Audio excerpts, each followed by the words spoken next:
And so we're very fortunate in Manassas City to be 10 square miles, and all of our community resources that are readily available to us, namely the Manassas Museum.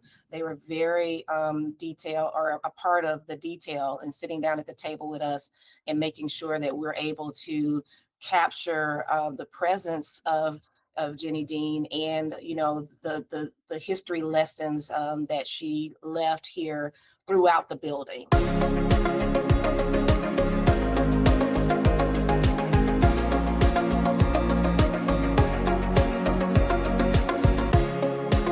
Hello and welcome to the Potomac Local News Podcast, where we connect our communities in Fredericksburg, Manassas, and Woodbridge, one story at a time.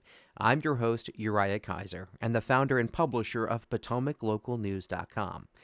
Today on the podcast, Almeta Radford, spokeswoman for Manassas City Public Schools, joins us to discuss the long-awaited groundbreaking ceremony for the new Jennie Dean Elementary School and what it means for the community. But before we get to that, please take a moment to subscribe and share the podcast with a friend. It really helps us reach more listeners. For the latest news and updates across the region, including Fredericksburg, Manassas, Stafford, and Woodbridge, please visit PotomacLocalNews.com. While you're there, sign up for our free daily email newsletter to stay informed and connected to your community. As a local news organization, we're only as valuable as those who support our work. While on our website, please click Join and become a member for less than what you probably paid for lunch today. Have a story tip or feedback on how we're doing? We'd love to hear from you. Send us an email at news@potomaclocal.com. I personally read every message. Thank you. And now on with the Potomac Local Podcast.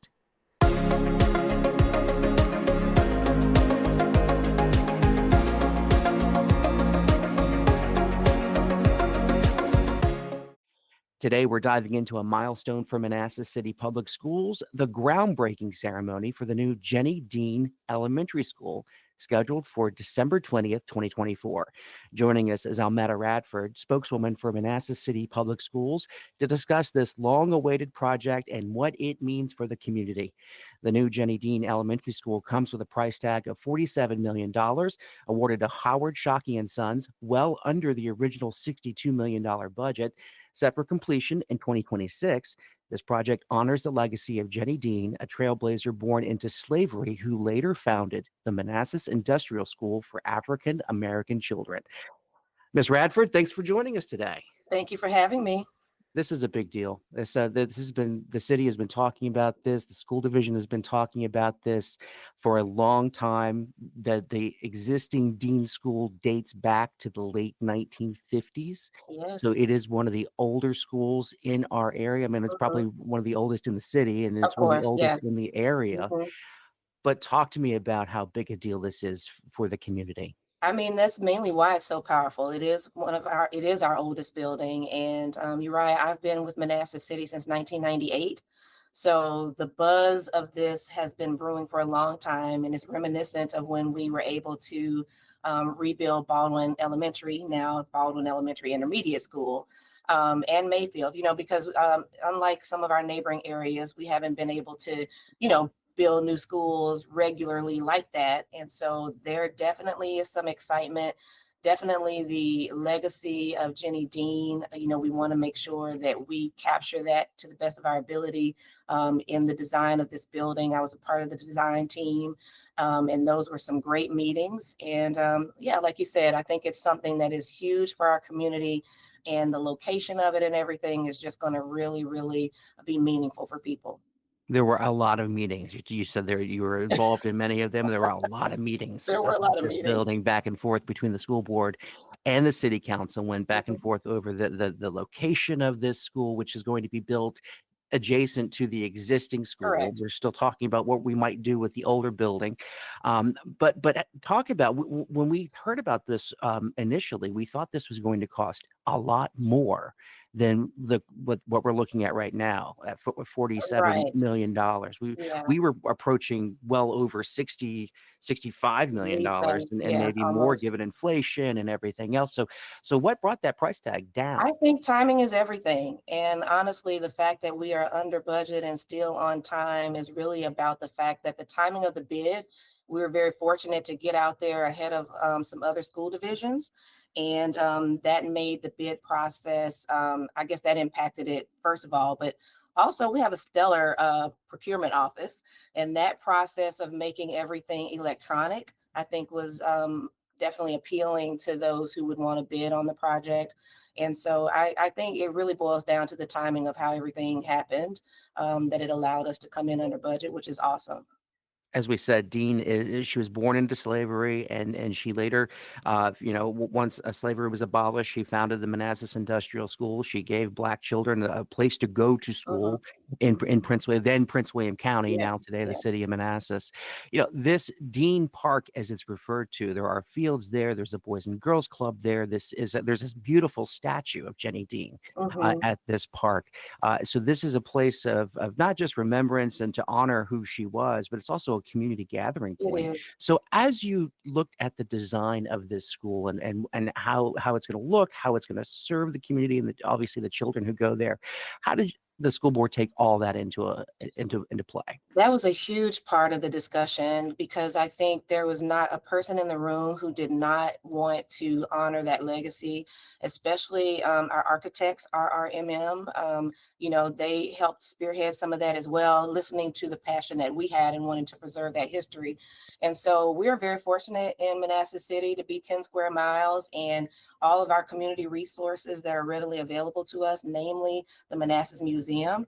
They were very detailed, or a part of the detail, and sitting down at the table with us and making sure that we're able to capture the presence of Jennie Dean, and the history lessons that she left here throughout the building. And so even with the color of the school and all those different types of things, everything was brought into consideration. We have the Jennie Dean Foundation, which encompasses a lot of people who were a part of the school many, many years ago that will be there on Friday. So making sure that voices were heard at the table about ways that we could honor her and allow our children, our students that are there, to know about the person that their building is named after.